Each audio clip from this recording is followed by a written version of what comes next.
Let's see. Yes, all right. Action research is when you can figure out what to do to make your microphone. Um, no, actually, it is to keep you awake at this point after lunch. So I just want to officially thank not just you for the introduction and Tom for inviting me, but for this really prestigious slot on the agenda. So it is April 1st. It is after lunch, and I'm going to talk to you about climate change.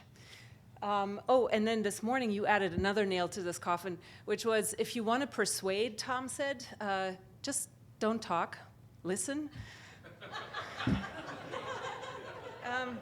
I'm not quite sure what I'm going to do here, so I guess I'm here to entertain. Maybe that works. Well, let me just quickly say, so it's really an honor to be here, and I really appreciate that you made the time to listen for a day to the fate of the earth, fate of the people, and to confront yourself with tipping points, which I think is actually a rather scary topic often. Could be to the good of the people as well. But for the most part, it's a rather scary topic. And so I just want to simply start with a thank you. This is the kind of conversation I think that we need to have a lot more. And this forum is an amazing one to start diving into it. So thank you. And I before we get all serious, I want to let you know that I came to Michigan from Massachusetts, and things are looking up. In fact, I learned while I was there that it's been a bumper year for the Northeast Division of Ace Hardware. It's been also a great year if you're into colorful accessories, and not just for yourselves. In fact, it's been a great year for ice artists, very imaginative, if you're interested in that side of things. And as best as the records tell us, the data tell us, since record taking began, it's been a great year for chiropractors. So, and of course, it's not just been like that for them. You've had a pretty tough winter. This is something scientists call the Accumulated Winter Season Severity Index, which is an amazing term I only learned about when I came here. And if you just look at the blue line here that is in the purple, which stands for extreme, when that severity index goes into the extreme, 2014-15 is in that category, as you can all probably tell lots of stories about. And it's not because you had as much snow as your colleagues in the Northeast. As you know, the green colors here in Michigan basically suggest that you either, or even where they go into yellow, suggests that it's been either a less snowy or just about average snowy winter. But the real kicker really has been the temperature. And I don't need to tell you this, but it's been a phenomenal record-setting year. You can see that even here in this blow-up of a global map, which I'll show you in a minute, where really Michigan, the whole Great Lakes region, and the Northeast in general of the North American continents has set record after record. Now, it's important to put that into the larger context. In that particular month, this is February 2015, pretty much everywhere else, it's been hotter than usual. Record-setting warm temperatures for winter. And so I think this is a really important thing to keep in mind. And of course, these things aren't independent of each other, right? What happens in the atmosphere in one corner affects what happens in another. And of course, that particular month, record-setting month, stands in the context of a much longer trend that you can see here. You've seen this many times. These are temperature anomalies for, since 1880. So a very clear upward trend. And I think it's, what we're facing here and what tipping points we might be getting close to, of course, is the subject and content of this particular conference. So I want to actually highlight a few things which come from the IPCC assessment. Many of you, of course, know about the IPCC as an institution that sort of pulls together what is the state of knowledge on climate change, what do we know, and tries to find consensus agreements on how confident we are about these findings, and so on and so forth. They've done this now 5 times, really have looked at the climate systems, the impacts what we can do about it, both on the front and the back end of the problem, and then that gets synthesized. I will point to a few pieces of evidence in a moment as well that have emerged since, which maybe make us feel a little bit more eerie even about tipping points. So this one you have seen in one way or another. This is just a different way of showing it. You see the long-term upward trend, also that the last few decades have all been warmer than the ones before. And since that particular graphic ends in 2012, because that's when the IPCC closed its door on new studies, since then we've had the warmest year on record in a long series of warmest records. 9 out of 10 of the warmest years have happened all since 2000. It's pretty clear. But warming and temperature is not the only thing that we're really concerned of. To me, this is a really important graphic, and it's a really important one from the point of view of the politics of this topic. People will constantly question whether your data records are okay, whether they're contaminated by something, by whether your thermometers were in a Republican area or whether they were in a Democratic area, and whatever. So, you all know these arguments, but glaciers don't vote.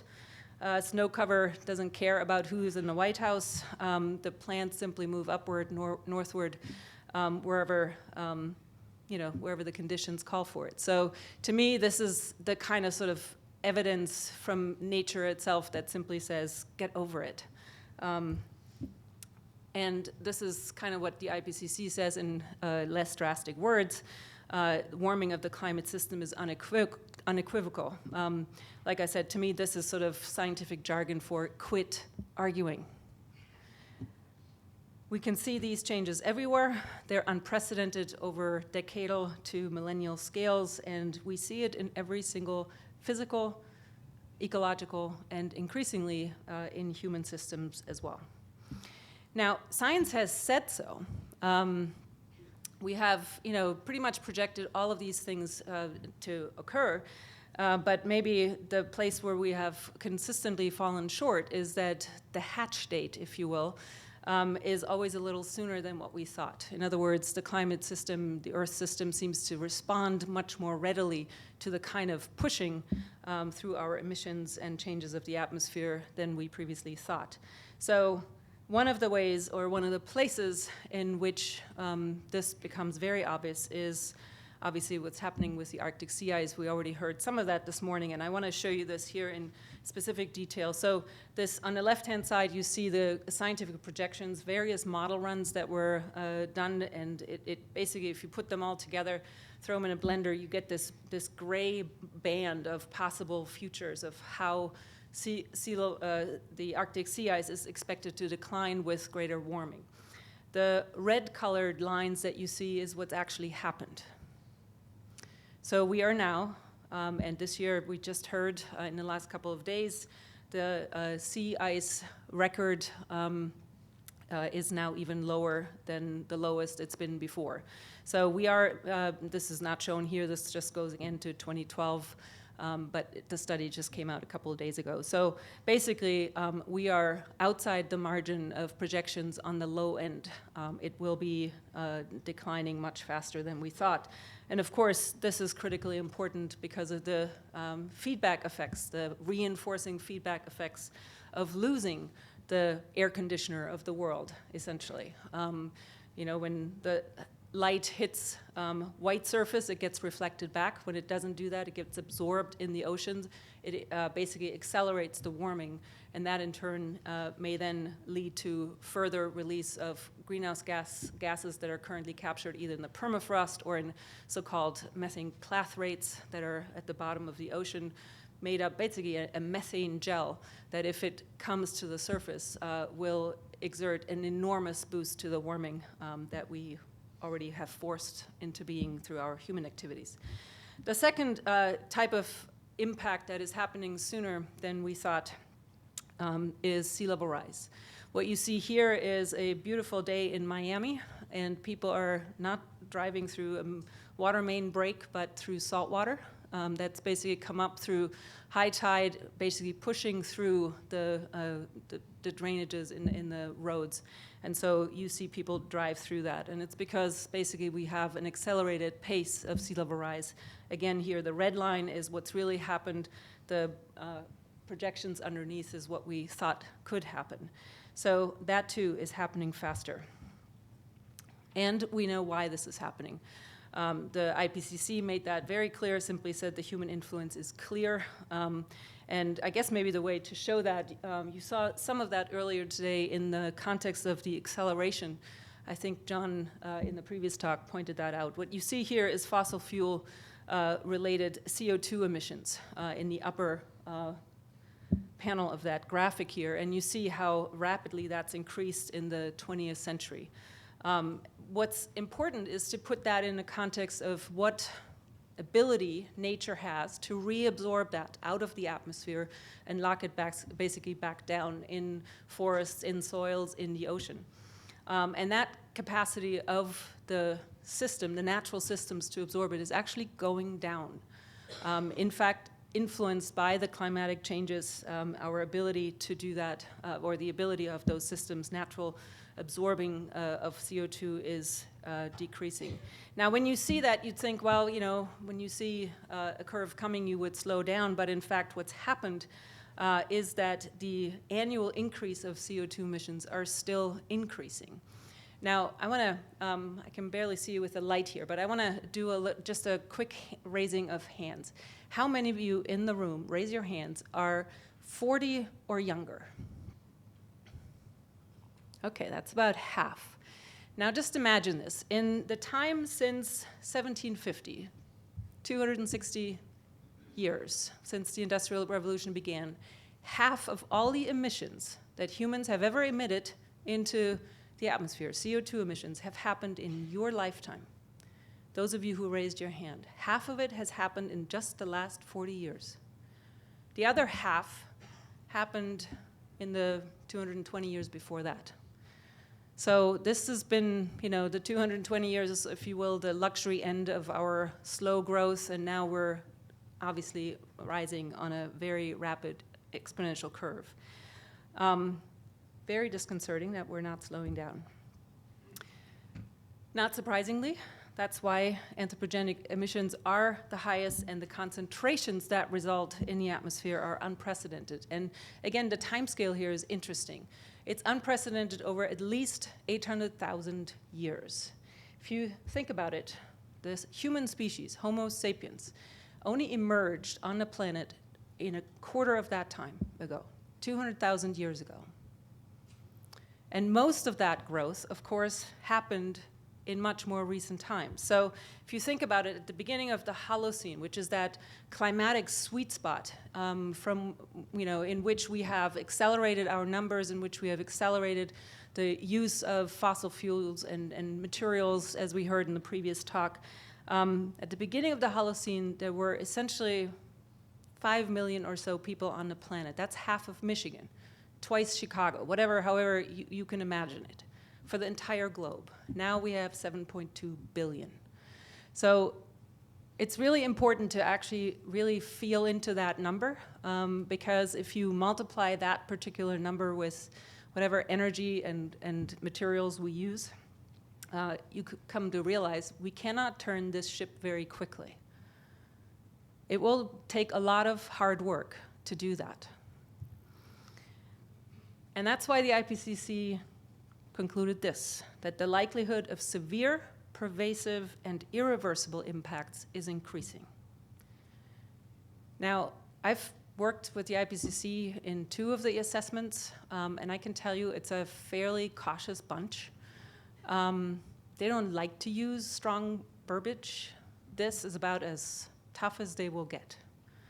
You will hear other loud crying from other places, but from the IPCC, this is about as loud as it gets when they basically want to pull the brakes really, really hard.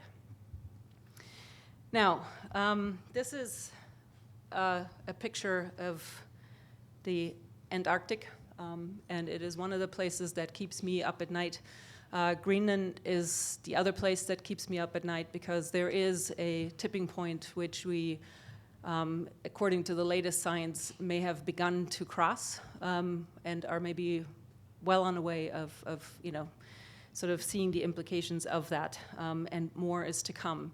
And I already mentioned the sea ice as the other reinforcing feedback loop that may, by itself, sea ice by itself will not raise the sea level, but it will reinforce the warming, which in turn then will reinforce sea level and warming in general. I want to give you a flavor of what this means through the words of someone else, not myself.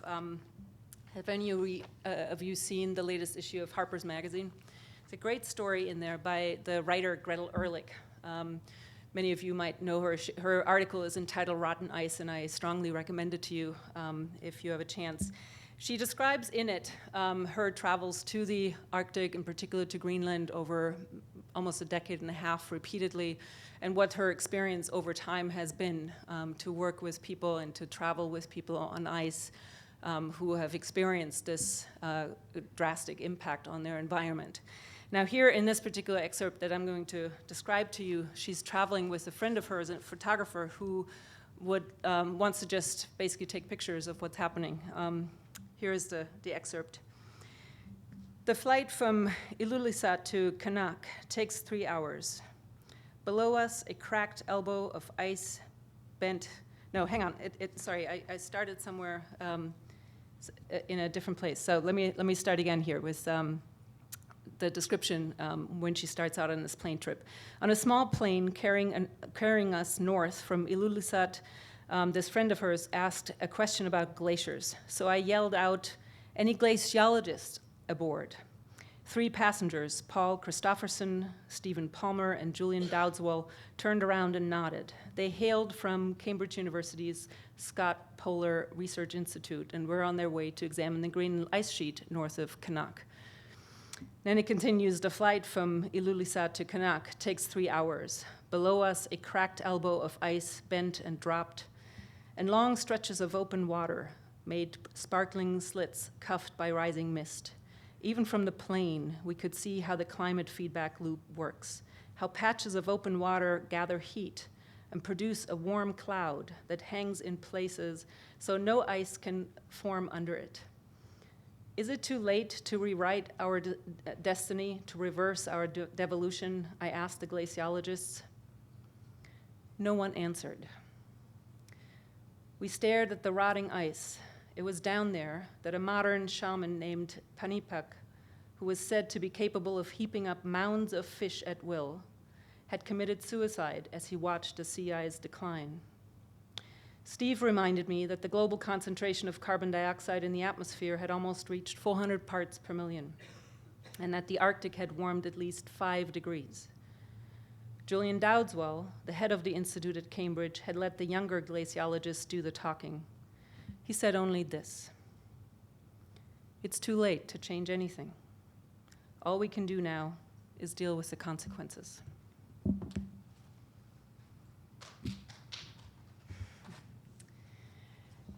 It does feel like we're tipping toward the unthinkable. But before you conclude that and maybe go and just stick your head in the ground, I want to suggest to you that maybe you don't have all the information yet. And one of the pieces that you need to know is that if we do nothing beyond what we have already done, it will get worse. This is what the IPCC had suggested. Basically, this is, without additional efforts beyond what we're already doing, greenhouse emissions beyond those in place today could result in almost 4 degrees to almost 5 degrees of warming, or, if you prefer the Fahrenheit, 6.5 to 8.5 or so degrees Fahrenheit compared to pre-industrial levels. So far, we have warmed 0.8 degrees centigrade, just over 1 Fahrenheit. Now, the full range of uncertainty, if you take all the unknowns into account, could be much larger, but you get the idea. And the IPCC says this with high confidence. This is the kind of stuff that, high confidence means that this is consistent with theory, with all the trends, all the observations we already have, best understanding of modeling, and so on and so forth. So this is the outlook if we do nothing beyond what we've already done. This is the stuff that we're already doing. This is what it looks like. And of course, this is the small beginning, right? This is just, it doesn't show up, the fact that we have done these things doesn't show up yet in the global emission record. This is basically our trial period where we pilot these ideas. But I think the reason why these are important is, of course, because they show us that it is possible, that something is possible. We are not doomed to go on the path that the IPCC suggested we might go on if we do nothing else. But the important thing is scaling that up. This is basically how IPCC puts it, that we basically do this now. We have to radically scale up, rapidly, and keep going forever, essentially, with this. We can't do it for a few years and say, good enough, we'll go home. No, this is what we're going to do, at least for the rest of this century and likely beyond that. To give you a sense of the magnitude of the challenge, this is the other thing the IPCC suggested, which is that if you want to have a better than 2 out of 3 chance of keeping temperatures to no more than 2 degrees of warming above pre-industrial levels, we might have to end up somewhere in the vicinity of 450 parts per million CO2 by the end of this century. We're about 400 now. So not much space there.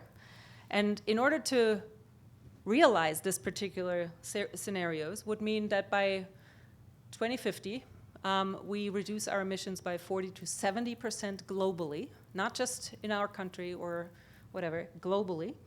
And by 2100, down to 0 or less. And what the less means is that we actually develop means to suck CO2 out of the atmosphere, either technologically or by forests and other means.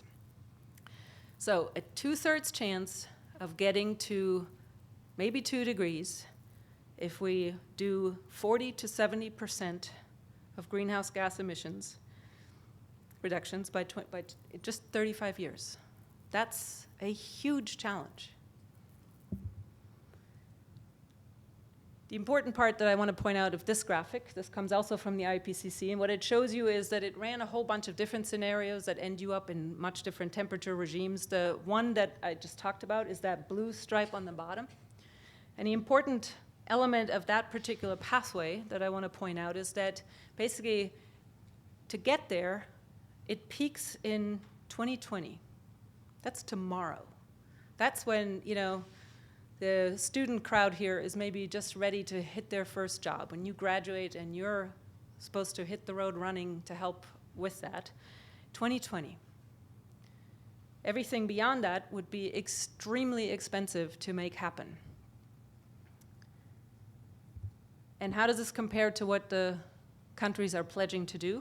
What I show you here, and this does not yet include what we heard yesterday from President Obama, about the US commitment, but I don't believe from knowing the background to this particular graphic that it changes this in any fundamental way. But what you see here is the yellow-greenish line, again, is that 2-degree scenario, staying below 2 degrees. When you just add up the pledges that are coming out of what countries are willing to do, by the end of the centuries, we might get into the range of almost roughly around 3 degrees Celsius of warming.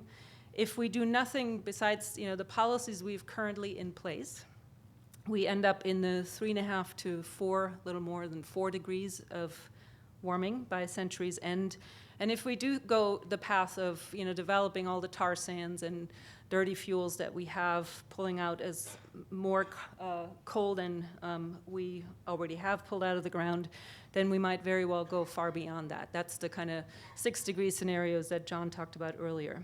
I think the only thing that I want to say to this, I guess 2 things I want to say about this particular graphic. So the 2-degree margin is something that has established itself in policy debates for a long time, started in the 70s, really got solidified in the 90s, and certainly that sort of became the official target in Copenhagen in 2009, climate negotiations. But in the most recent meetings of scientists with policymakers in Lima at COP20, just in last December, basically the scientists were saying, based on what we're already seeing happening with just the 0.8 degrees of warming, we think it is utterly inadequate to aim for just 2 degrees. Okay? So they are promoting basically that, based on what we're seeing, we should be aiming for far below that, 1.5 or something like that. The other comment I want to make is that a British climate scientist named Kevin Anderson, who has studied high impact or high temperature increase scenarios, basically said that the conditions at 4 degrees Celsius of warming are such that it is quite likely unimaginable that a civilization could still function at 4 degrees. That's pretty tough statements. So no wonder everybody's talking about geoengineering and trying to come up with emergency measures. The only thing that maybe might surprise you about this particular graphic is just how many books and, underneath that article after article and journals have emerged in the last few years that talk about geoengineering as an emergency response. So, tipping toward the unthinkable.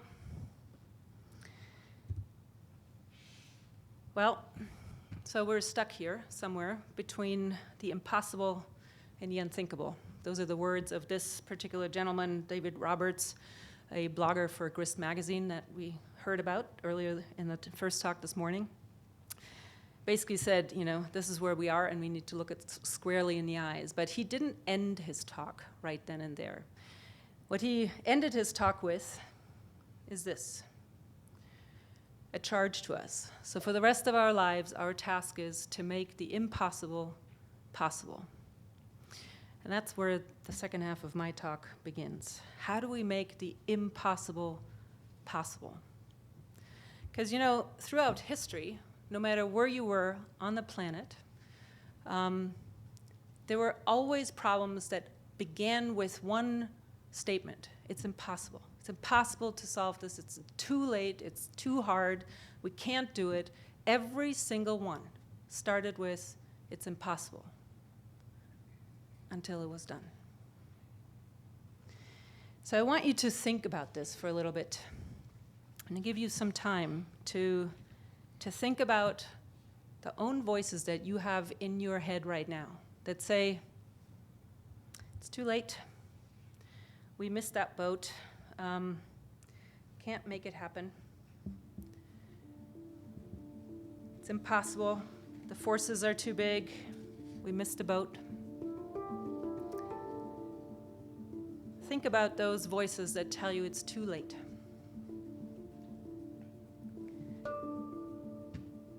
What can they do to you? Whatever they want. They can set you up. They can bust you. They can break your fingers. They can burn your brain with electricity, blur you with drugs till you can't walk, can't remember. They can take your child, wall up your lover. They can do anything you can't stop them from doing. How can you stop them? Alone, you can fight, you can refuse, you can take what revenge you can, but they roll over you. But two people fighting, back to back, can cut through a mob. A snake-dancing file can break a cordon. An army can meet an army. Two people can keep each other sane, can give support, conviction, love, massage, hope, sex. Three people are a delegation, a committee, a wedge. With four, you can play bridge and start an organization. With six, you can rent a house, eat pie for dinner without seconds, and hold a fundraising party.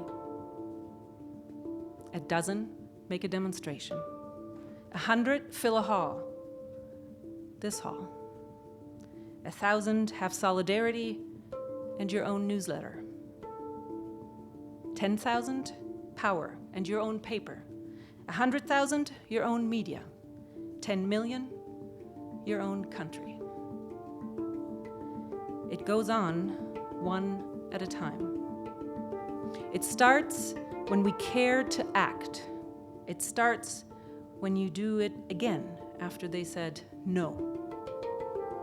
It starts when you say we and know who you mean. And each day you mean one more.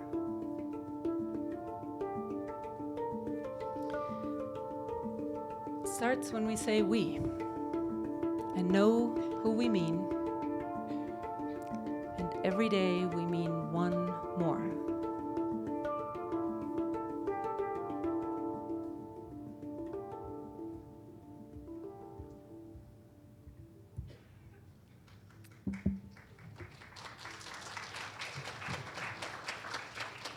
So I want you to do me a favor. This is the interactive part. I want you to turn to your left and just silently meet the person's eyes who sits next to you. If they're far away, just look across the hall and say, we.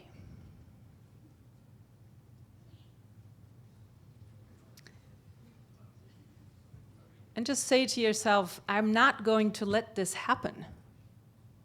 Say it to that person on the left.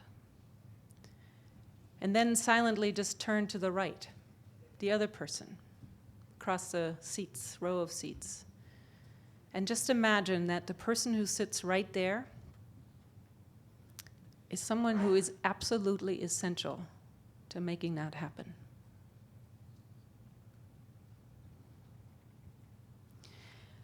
We don't have to know how exactly every single step of the way we're going to get there. In fact, I love these words from the German thinker and activist Rudolf Barrow, who said, when an old culture is dying, the new culture is born from a few people who are not afraid to be insecure. Insecurity about how we're going to live in this world and change our particular ways of interacting with each other and with the planet, that is, we don't have a recipe, right? Remember? We haven't been around in conditions that have been like this. There is nothing in our collective memory that tells you how to be. Insecurity is par for the course. But there is a first step. There is, we can say we. We can start there, we can care to act. And I bet you, many of you are, at least have ideas about what that first step might be. Maybe some of you are even terribly convinced it's got to be technology that's going to fix it. Or maybe, without that, it's just going to be a social movement. Or it's, nope, we need policies at the top level. Or we need the market, whatever, to fix it. Maybe you have all kinds of ideas. And of course, in our university environment, we discuss this ad nauseum. Where should it start? Bottom up or top down? Or somehow is that linked? In what ways? Should we start from the local level, or do we just need to go to the UN? At what level should we start? How much time do we have? Can we build slowly toward that, or do we need to act really, really fast? Can we do this sort of in an incremental, adaptive way, or do we need something much more radical and deep? What interests me at the moment, for the purpose of this conversation today, is what experiences we have had in this country, and I'm going to start here in this country just because that's where we are. That's what we can affect right now. Of course, I realize MSU is much more diverse, and there are many more experiences in your national experience wherever you grew up, in your histories, and we should have that conversation. What other ideas are out there of when we have risen to a crisis situation? And I would argue we are in a crisis even if we aren't like having the sky falling over us at this very moment in our daily experience. But given the tipping point situations I painted, we are in a crisis situation, and whenever in our histories, in our experience, have we risen to impossible challenges and have met them. I came up with a few, and I'm going to introduce them to you here briefly. The first one was this one, right? We were confronted with an impossible dictator, and in this country there was a unbelievably expensive, top-down driven mobilization of everyone for the war purpose. I mean, it was a complete retooling of our economy. It didn't last forever. It was a fairly short amount of time, and it involved large sacrifice. But we did that, right? It was a big element in changing the war equation that was raging in Europe at the time. Now, how do we get there? Or could we imagine something like this again? I think we need to, in our classrooms, in our research, and in our living room conversations, we should think, how could we get to such a mobilization? And I'm not talking about bombing somebody as a result of that. I'm talking about the idea of retooling so completely in a concerted effort. Could we do anything like this again? And so I just want to invite you to imagine. I don't have the answers to that, okay? But I think there's something we can learn about each of these particular approaches, about what maybe we can draw on, certainly in our sort of historical DNA. What, if anything, could get Americans to sacrifice like this again? What kind of enemy would produce that kind of moral outcry? How broad or narrow a target do we need to get everyone who is using fossil fuels in their daily lives, or can we target in on maybe the worst offenders as a first step? How do we keep going for years and decades? This is probably the thing that's most difficult to imagine, right? How we do this over the long haul. Here's a second one of these impossible things. Oh, we can't get to the moon, are you kidding? Well, and then we did. And again, this was, a very different driver, nationalism, Cold War competition. It led to a lot of national pride. In that particular instance, we had a crucial role for science and technology. It was, again, a top-down driven approach. It's also very expensive. And while the effort per se to get to the moon was time limited, it actually had some lasting impacts, both in the technology realm, in spacecraft and all that, but also in our perspective. This Earthrise image that many of you have seen, first time ever in human history that we could see our own home from outer space. Now, how might we get there? Again, questions to ask to stimulate this imagination. Where are those breakthrough opportunities that could really get us there? And then how do we foster and spread that as fast as possible? What are the risks, benefits, to whom, and how do we regulate, manage that kind of risk? Not every technology is equal to every other. Here's the third one, another top-down one. In this instance, it was driven by an economic crisis. They were, of course, also during the Dust Bowl environmental crises. Eventually, the policies that got put in place gained broad support, but interestingly here, they didn't last forever, right? We have an erosion of the New Deal policies with Social Security, work support, labor unions, and whatever, all the stuff that got started at that time. Again, it was incredibly expensive, but had enormous economic benefits. We came out of the hole, and out of both unemployment and out of the economic deficits, and it caused a profound shift in social relations, and also in the understanding of the relationship between individuals and governments and what they could get from them. Here, questions to stimulate our thinking. Who should be targeted to get this going? Should we, target our representatives or maybe the Supreme Court? What are the short-term actions? What are the longer-term ones? What maintains things in place right now, and how can we disrupt that? What is, if you will, politically most persuasive, or what would be politically most embarrassing to move the balance on the needle here? And who would be most influential to get this going?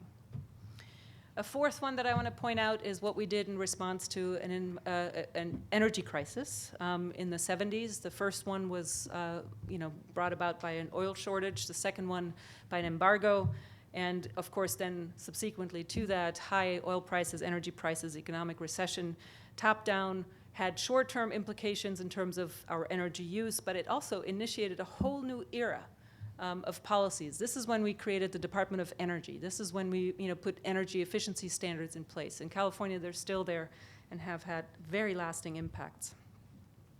How can we imagine getting to that? So what kind of crisis or set of crises, coalescing crises, might actually trigger such a response? How do we plan for that before it happens and then get the political support to implement that as opposed to some panic response that maybe is less thoughtful? How do we build that political support for that so that we're basically ready to roll if and when that happens? And then how fast can we actually implement that? Now, there's two more that I want to point out, and then I'm going to close. This one is contrary to the first four that I mentioned, bottom up. It also takes longer, typically, but we have had social movements repeatedly in response to social, moral, or environmental crises. They depend on mass mobilization. They're far less expensive. And they tend to have led, in this country, to lasting reform, to lasting changes in social relations and in policies in this country. Again, some questions. And you see here things that already are underway at present. Who do we need to bring in to build enough of that movement? Where do we exert the greatest power on the status quo system? Where do we mobilize? How? What resources do we have to bring to bear? And how do we keep going? We've never probably had the need for a social movement that would last this long. There will be many, many setbacks and crises, as I mentioned earlier, along the way, and yet we have to keep going. How we do that, I don't think anybody knows at this moment. There's one last one that we have in our historical DNA, and that is political revolution. That one, compared to the other one, is can be far more radical, far more violent, but it also is typically leading to not just a reform, but a true shift in transforming institutions and what we think is the political authorization or authority behind the institutions we have. Again, it requires mass mobilization, but probably also much greater grievance, public grievance, than is currently there. I mean, it's hard to imagine, that the American public might ever rise to this again. But I want to stimulate your imagination and think, under what circumstances might we actually come back to that kind of a measure or means? What level of grievance could do it? What would take it to raise people's understanding of how much they've already lost their democracy in this country?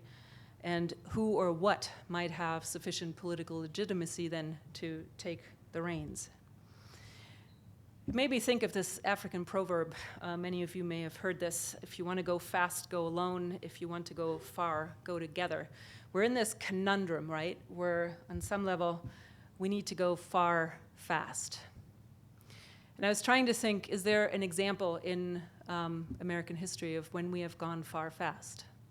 And I couldn't think of one. Maybe we can have this conversation and you have an idea. But I did think of one example from nature. Wild geese go far fast. If they flew alone, or if they flew all in one formation that was just everyone at the front, they would never get as many thousand miles far as they go, and they would never go as fast. But they have figured out an amazing way where one takes the lead, and then in the aerodynamics that they create together, the other ones come along, and after a while, the front one is released, and the next one takes the lead. Imagine what we could do together if we worked like this together on it. Where some of us, where we are in our classes, in our departments, in the university, outside in communities, some of us take the lead, the rest follow until somebody else takes over. Maybe we could tip toward action. And so I want to end with one thing, and I want to almost say this with an apology, but I'm going to just skip that right there. many times when we have these tough conversations about how to keep going, people say, well, where do I start? What can I do? And you just depressed me thoroughly. Where can I possibly turn to? There is one opportunity you here in Michigan have to take one step toward tipping toward action. And that is in the renewable energy portfolio standard that is being discussed in the state right now. Until this year, you have a requirement to generate 10% of the energy used in this state from renewable energies. And up for discussion right now is whether to or not to increase that up to 33%, 30%, something around that. A number of studies have been done, both from inside state government and from outside groups, like this one here was done by the Union of Concerned Scientists, looking at what can be feasibly achieved in this state in terms of that is economically feasible, that is reliable, you can keep having it whenever you want to turn on your switches, whatever. And they basically said, and actually Governor Snyder has agreed with this based on these analyses, that it is possible to produce about a third of Michigan's energy right here without any purchasing, sending coal money outside the state, right here in the state, generating jobs and secondary economic impacts up to 33%. And that is being debated right now. And of course, you can imagine the political debates going on. So I want to just simply leave you with the possibility, if you so choose, if you feel inclined to support that move, write to your state representative, to the governor, and say that you're strongly in favor. Write an op-ed bringing that forward. Talk to your colleagues, your friends, your family. And on April 13th, there is a hearing of the House Energy Committee, and you could testify. You don't have to be an expert. You can simply say, this is what I want to have happen because I'm concerned. So whatever your choice is, there are options. Thank you very much.